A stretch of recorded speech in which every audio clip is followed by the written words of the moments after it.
All right, so a couple of months ago, I am sitting at my desk and I'm typing out a letter of apology. I'm writing to apologize to this hotel for a complaint that I made against them the week before. I'm apologizing for making this complaint. So, the reason for this is whilst I was staying at this hotel, the cleaners had visited my room and, maybe like not paying attention, maybe they were listening to music or something. And they scooped up an item of my property, a very expensive item, and just threw it out. Threw it in the trash, never to be seen again. And this item was very expensive. So, those little orthodontist retainers that you get given after your braces come off? You wear them at night and they keep your teeth looking straight. These are very expensive for what they are. Like, these little bits of plastic, they're going to cost me $300 for a new set. And through no fault of my own, through someone else's incompetence, I'm now going to have to fork out all of this money that I don't have. That really pissed me off. Like, this is a major headache for me that I don't need. So I complained to the hotel about it. And I'm not a dick. I'm not a dickhead about it. I'm not super aggressive, but I make it very clear to them that I expect some form of compensation because that's only fair.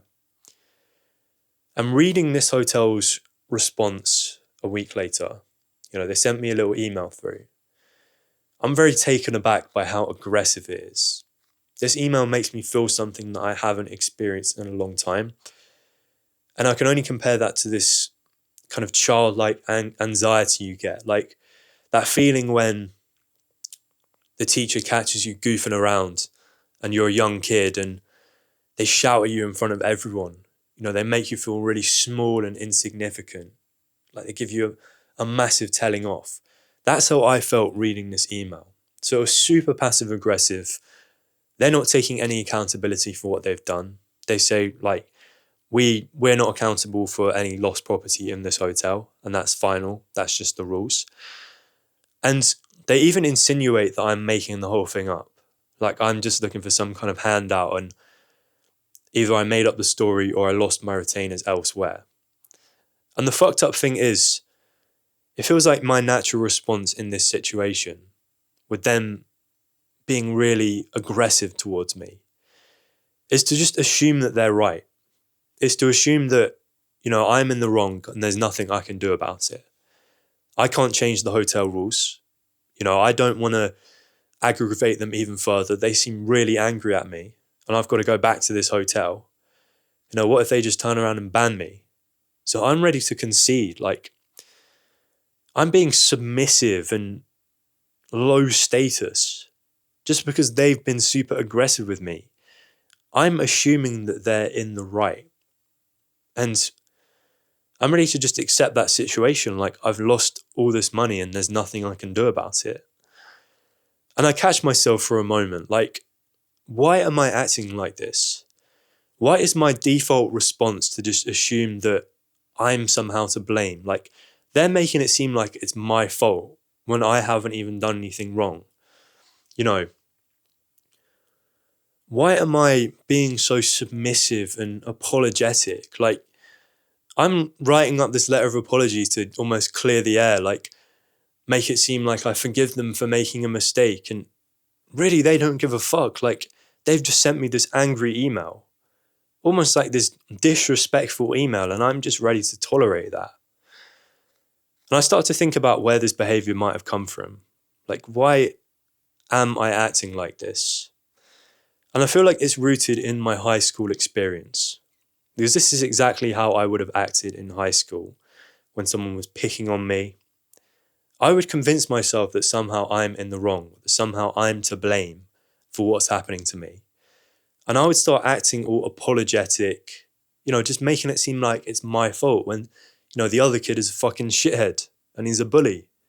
But I'm making it about me. So I've been thinking about this problem a lot lately. And if you feel like this is somewhat relatable, and there's no shame in that because a lot of people experience this, like more than they would admit in their adult life. I'd say there's a very high chance that you're carrying some form of deep-rooted high school trauma. Because that was the case for me. Like, I thought that I'd matured, that I'd become this like different person. And I have in a lot of ways, but maybe there's some parts of high school that I haven't necessarily gotten over that have caused me to, react to situations like this where the other person's really aggressive in quite a low status, submissive kind of way.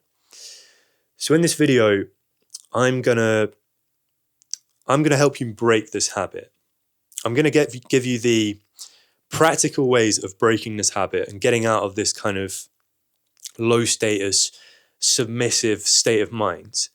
And I'm also going to teach you how you can recognize it every time it happens, and, put a stop to it before it kind of gets out of hand. So you might be still kind of on the fence about whether high school is actually the reason for this. So I'm just going to tell you a little bit about my experience and how I came to this conclusion. So I've been thinking back to primary school, and I've decided that social status just wasn't a thing back then. Like when you're that young, it just isn't a thing. Like I had a reputation in class for being quite shy and reserved.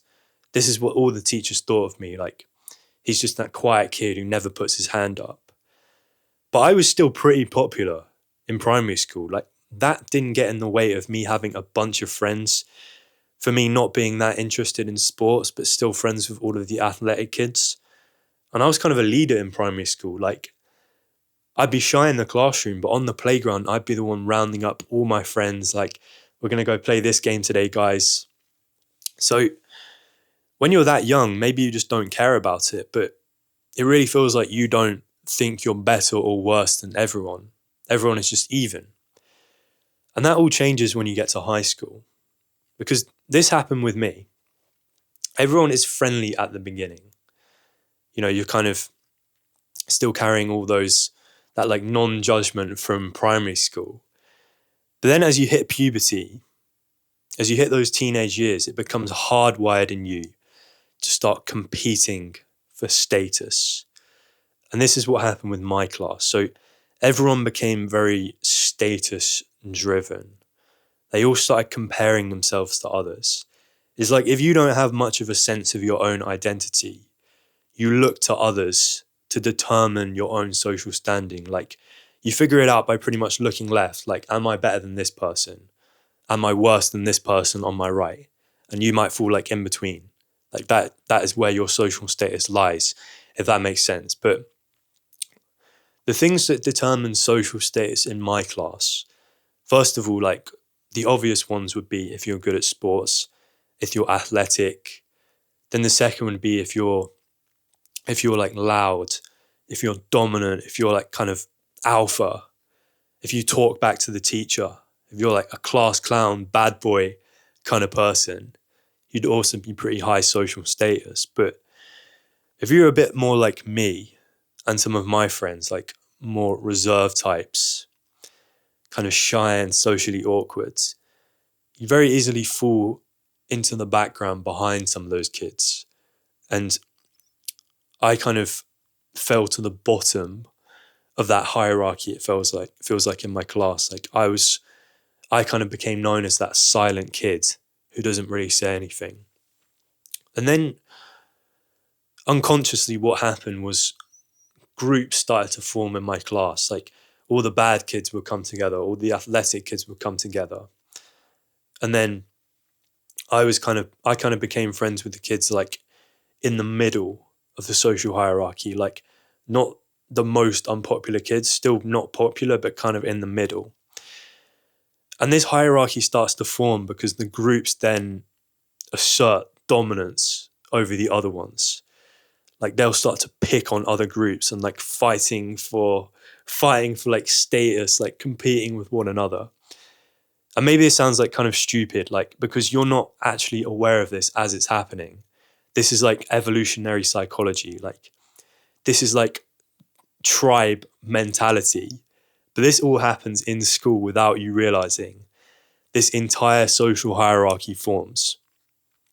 And then what's really interesting is that within the groups themselves, there's their own social hierarchy. Like in my group, it'd be like at the top of the group, there'd be the leaders, the cool guys, the ones who got the most girls, the ones who were the loudest and would dominate conversations.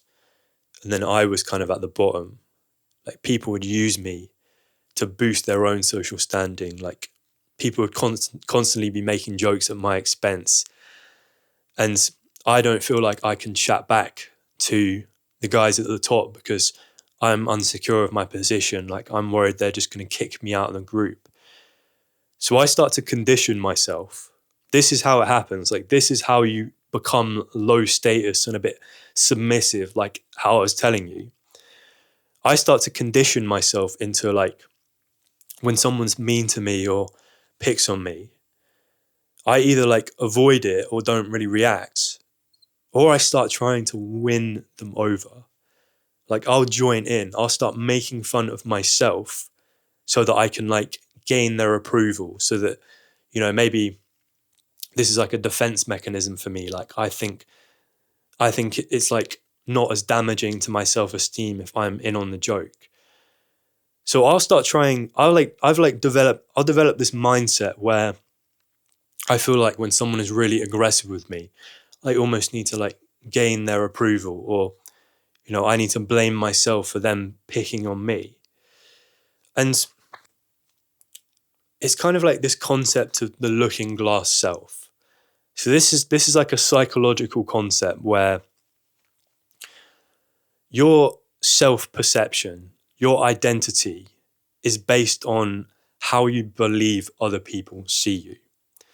So in my case, I believed that other people just saw me as a target, as someone to victimize, as someone who you can pick on, and, you know, Tom's not going to stand up for himself. I believe that other people saw me like that. You know, I had proof that people saw me like that as well. So I internalized it.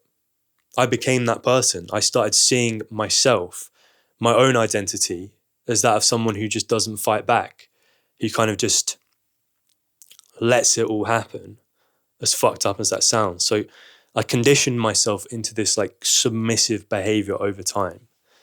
And I know a lot of people have that problem where like they'll feel like they need other people's approval, so they'll start making fun of themselves. Like that is something that happens in most social hierarchies when you're kind of near enough down the bottom. And you might be thinking, well, yeah, like that's school. Like, how is that an issue for me now? And you think that, like, that would be the logical answer. Like, all of this happened so many years ago for me. I've come so far since then. I'm like, I am more confident.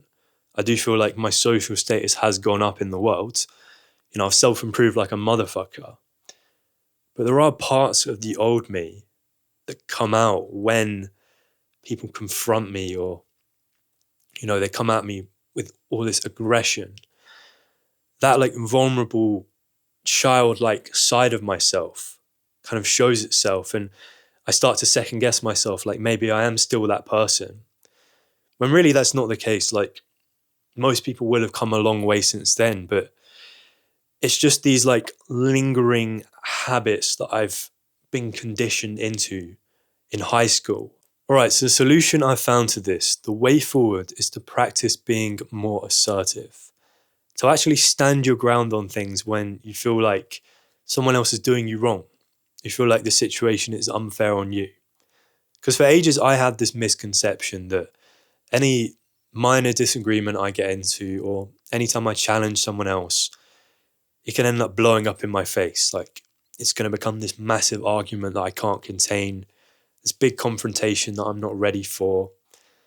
So to avoid that, I'd tolerate poor behavior from other people, or I'd agree to things that I didn't actually want to do just because I was rattled by the idea of someone else getting angry at me, which absolutely sucks. But since I started practicing being more assertive, in a weird way, like less of that has happened. Like I've gotten into less arguments than before because people just respect you more.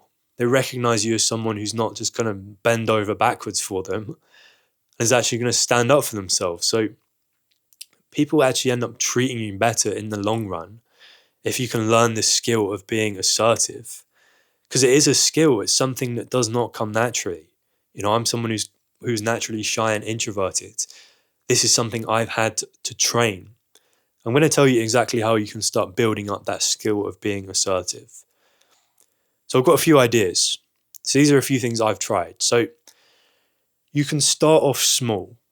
You can start off with things that, you know, they don't affect you in a massive way, but they're still good opportunities to train that skill of being assertive. So a good example is the other day I ordered a beef burger from a restaurant, and the staff bring out a chicken burger instead. Now, it's not the end of the world that I got the wrong burger, but at the end of the day, I should get what I paid for. And I'd be totally justified in going up and complaining and asking for them to send me the right burger. I might even ask for like a free drink or something. Like, they've inconvenienced me as the consumer. And I know that sounds kind of petty, and I know a lot of people probably wouldn't bother because it feels like effort, and you don't want to have a go at the staff. They're just doing their job. But it's this mindset that kind of tolerating like less than acceptable behavior that turns you into kind of a bitch, and makes you more submissive and low status. So you don't have to be a dick about it, but when situations like that come up, use it as an opportunity to train your assertiveness. Like, make sure the other person sets it right. Like, this is the training grounds, because there's not much stakes to it. Like, they're not going to get into a massive argument with you.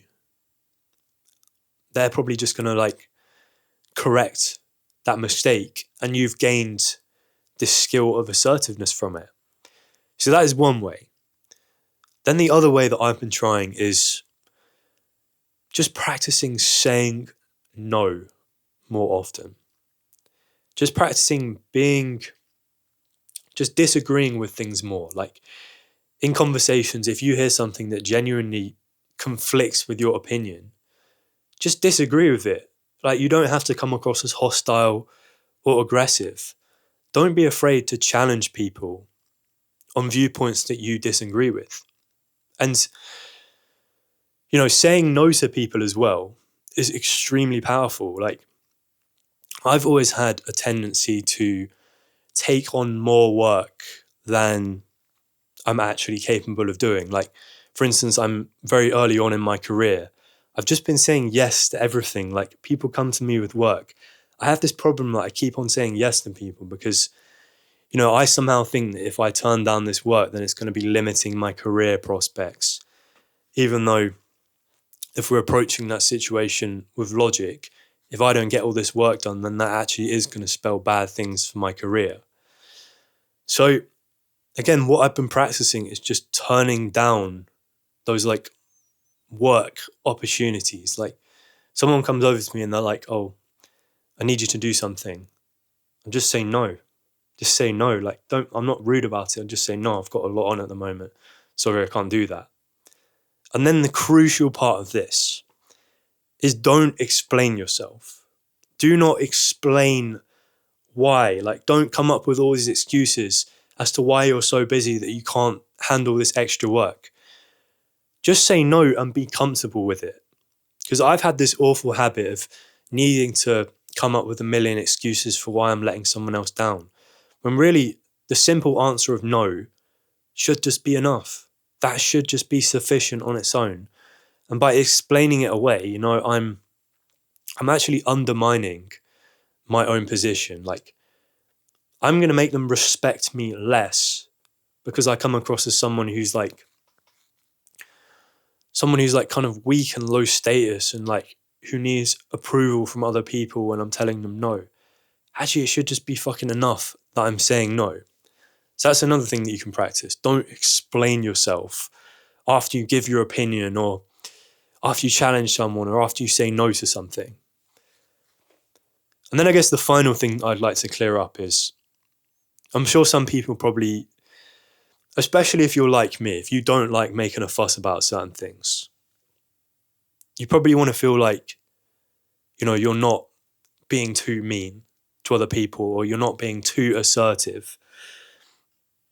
I feel like, again, that's nice. It's nice to not want to harm other people.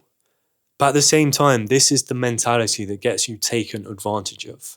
It's this people-pleasing mentality, like needing everyone to like you. It comes from a place of insecurity rather than like inner strength. So there are times when you are probably going to get it wrong, where you are probably going to come across as too assertive.